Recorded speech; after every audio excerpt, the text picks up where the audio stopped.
Hello everyone, this is Rito here, and today we're taking a look at another Warcry Cards packs review.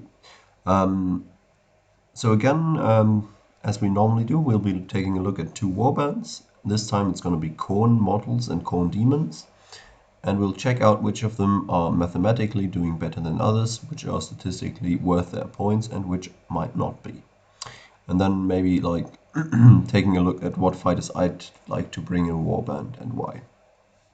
So starting off, we'll have a look at the Khorne models here.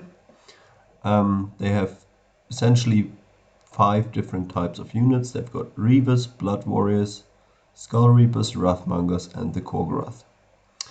For the Reavers, they have 2 different weapon choices. They have the double weapon, which does 2.7 damage per activation on average,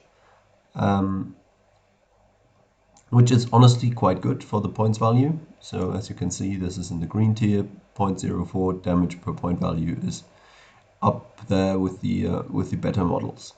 Only takes 2 activations to kill him, but that's in the medium tier for most models, because still they are very cheap, so that's to be expected. And yeah, I like this model. So if you want to go spam a couple more units and not go too elite with this warband, I definitely think the Reaver double weapon is quite nice. Then we've got the Reaver with the great weapon. He's a bit worse actually, so his damage is a bit lower. He has less attacks, but strength 4 instead of strength 3, which as it normally is, doesn't really give him that much of a benefit. So as you can see, even against a model with toughness 4, he's dealing less damage. But if the opponent was toughness 5, for example, that would be even more severe, because then the strength difference would make no difference at all. And the Reaver double weapon would be still a lot better than the great weapon. So yeah, even though this damage per point value isn't bad, and yeah, I mean, you're still not going to waste points bringing the Reaver great weapon. I just think with the double weapon being slightly better, there's no real reason to bring the great weapon. Then we've got the Reaver leader. The Reaver leader deals 5.1 points of damage, which is pretty much a lot for that kind of point cost. Again, in the green tier of damage, he's a very nice model. On top of that, it takes 3 activations to take him down, so he has more wounds, and yeah, that's just in line with his smaller buddies, though. Still decent point value, nothing great here. Then we've got the Blood Warriors. First off is the Blood Warrior with the fist. I forget what it's actually called. It's something fist. Gore Fist, I think it is, yeah. He only deals 3.1 damage per action, which is almost the same a Reaver with double weapon does. As his points are higher, though, his value obviously is a bit lower.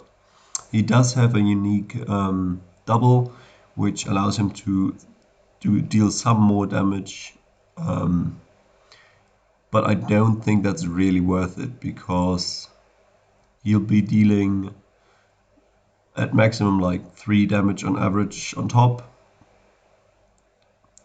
for that double. And then if you check out the Blood Warrior with double weapon, he deals 4.1, so a full point of damage more in general. And if you give him Onslaught, he deals 5.1 damage. So that's already 2 more than the Blood Warrior with Fist does. So this guy is better when you don't have a double, and I still think like giving him just the standard Onslaught double is good enough. It's almost as good as the Blood Warrior with Fist double. So yeah, I just think this is a better model to bring. And yeah, as you can see, his activations to be killed are 3, as are these of the Blood Warrior with Fist. The Blood Warrior with Fist is a bit cheaper, and therefore his point value per survivability is a bit better, but yeah. None of these are bad, but I just think the double weapons is a bit more solid. And then we've got the great weapon. His damage again is a bit higher, 4.5 instead of 4.1. again, he can make a lot more use out of the onslaught as well. So he'd be going up by 1.5 damage for onslaught, not just 1. Again, probably a better use of a double than giving the Blood Warrior his fist ability. So both of these are probably pretty good, the Great Weapon and the Double Weapon, depending on how tough the opponent you're going up against is, really. Right, next up we've got the Skull Reapers. Oh, sorry, we've got the Blood Warrior Leader to go. 5.4 damage, so almost 1 point of damage more than the Blood Warrior with Great Weapon. The Blood Warrior Leader does have the Gore Fist as well, so he does get access to that double. Yeah, but just for his points, his damage output isn't that great, reflecting the Blood Warrior with the Gore Fist, really. Again, though, his survivability is already 5 actions, which is a lot, so yeah, not bad, not a bad model, but I don't know if he's the best leader choice in this. Now we've got the Skull Reaper, who they have a better damage profile, they do have higher strength, I seem to remember, than the normal Blood Warriors. 5.4 damage is as much damage as the Blood Warrior Leader does. They cost a lot of more points though, so the damage per point value is only in the average category here. A bit more survival than the other guys though, and that's actually very good for their points. So if you want to go more survivable but a bit less burst damage and less numbers obviously of fighters, then all of these that are coming up now are a bit better suited to that playstyle than the Reavers and Blood Warriors are. Now we've got the Skull Reaper Leader. He does the exact same amount of damage the Skull Reaper does. He's not much more expensive as well. Gets 1 more activations he takes to be killed, so his point value is fine, but I don't know. I don't think I'd bring him. He doesn't seem that good. Then we've got the Wrathmonger. The Wrathmonger has a bit less range than a bit less damage than the Skull Reaper, but they do have 3-inch range, which is something that's not bad because you can keep away from enemies, you can hit enemies that are on terrain on top of you, for example, and so on. So really not bad at all. Yeah, his damage per point value is not great because obviously he costs more points and he does less damage than the Skull Reaper, but yeah, I still think there might be uses in bringing him. 5 activations to be killed, but again, that is kind of increased by keeping out of an opponent's range and hitting him that way. Yeah, good point value for survivability, obviously. Then we've got the Wrathmonger Leader, and his damage output is crazy. He's got 8 damage, he throws a lot of dice, good damage profiles, again, still the same high range that Wrathmongers have. I honestly think this is one of the best models on the roster, and he'd take it for me as a leader, so I definitely bring the Wrathmonger Leader. 0.04 damage per point value, great. 6 activations to be killed, again, very good, considering his points value, so bringing the Wrathmonger Leader is definitely what you should do. And then we've got the Korgorath. He does 10 points of damage per action, but obviously that's expected. He's a big old monster. Still pretty good for his points, and yeah, 7 activations to be killed. Obviously he's kind of the roadblock in the force, so he'll be taking up all the punishment. However, I think if I were to build this warband, I'd probably go for the Wrathmonger Leader. And maybe just spam some of those Reavers with double weapons, just to make sure I get the objectives and so on. They are also not bad, and then probably go for some of the Blood Warriors with double weapons. I think these elite models aren't really necessary. Maybe get 1 or 2 extra Wrathmongers in there, but you really want those numbers in Warcry most of the time. And yeah, I think they are all pretty good models. There's really nothing you can do horribly wrong in this warband. All of these are good models.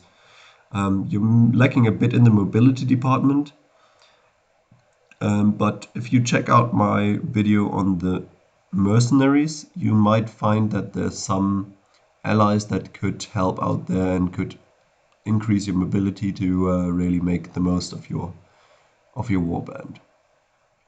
Right.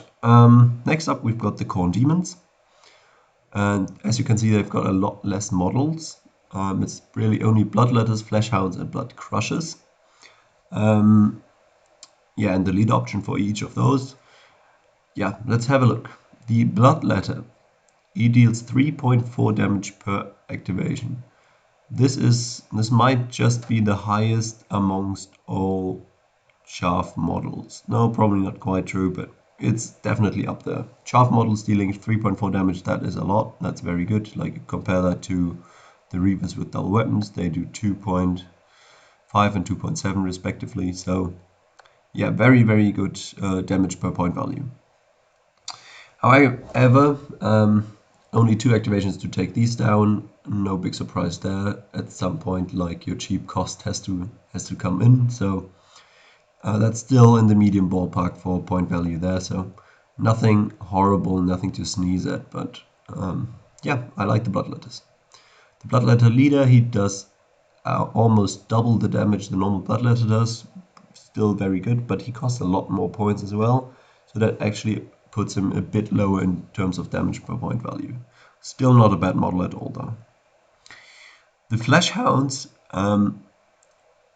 they have a lot of mobility, and I think that's one of their main strengths. Is they deal good damage. 5.4 is good damage. They are a lot more expensive than the Bloodletters, though, so therefore this is only medium damage per point value. But the activations to be killed are a bit higher, and as I said, they have high movement, which makes them nice for grabbing objectives or running away with an objective, or being really annoying, like if the opponent needs to catch you, or if you need to catch the opponent, and so on. So I think the Fleshhounds are quite good. The Fleshhound leader, he deals a whopping 7.6 damage. I've pointed this number out a couple of times already. This is oftentimes like the maximum damage many things can do. As we've just seen, the Khorgorath does more, but he's a very big model and costs a lot of points, so that's to be expected. However, the Fleshhound leader still, 7.6 damage is nice. He moves just as fast as his buddies. He gets a unique quad ability, which allows him to deal damage at ranged, and only the Fleshhound leader can do this in his warband. So that alone might make it worth bringing him. Only 6 activations to be killed, not only, so he's 6 activations, that is a lot. But again, to be expected for his point value. So what I like about the Fleshhounds is they are average in terms of damage per point value and activations to be killed per point value, which is something you do not see very often when looking at high mobility models. Normally you're paying for that mobility, and it costs you that some of these values are in the lower kind of ballpark, being read. So having medium damage output and survivability is very good for a model this fast. Then we've got the Blood Crushers. The Blood Crushers, they do the same amount of damage the Flesh Hounds do, so also 5.4 damage. They are more survivable, they've got more wounds, and is it higher toughness? Might be, maybe not. Whatever, they've definitely got more wounds. Better damage per point, same damage per point value thing. What's the issue about these guys is that they are mounted, so they won't be able to climb, and they only move 6 inches instead of the 8 the Fleshhounds do. So really, I struggle to see why you'd bring the Blood Crushers. The Blood Crushers, yeah, as I've said, the only thing really they've got going for them is that they're a bit more survivable, but trading that survivability for a lot of mobility and being able to climb onto buildings and so on, I'm not sure that's worth it. So I think I'd honestly go for Bloodletters and Fleshhounds and leave the Blood Crushers at home. I really hope you enjoyed this little review of Khorne. If you want to see more on their warbands, I highly recommend you check out Red Rose Wargaming's channel. They are brilliant. They've done reviews of all the new factions and they are growing very quickly. Recently reached 1,000 subscribers and only like 2 days later 1,100. So they're doing very well. Great channel. Go check them out. Anyways, enough from me and see you guys next time.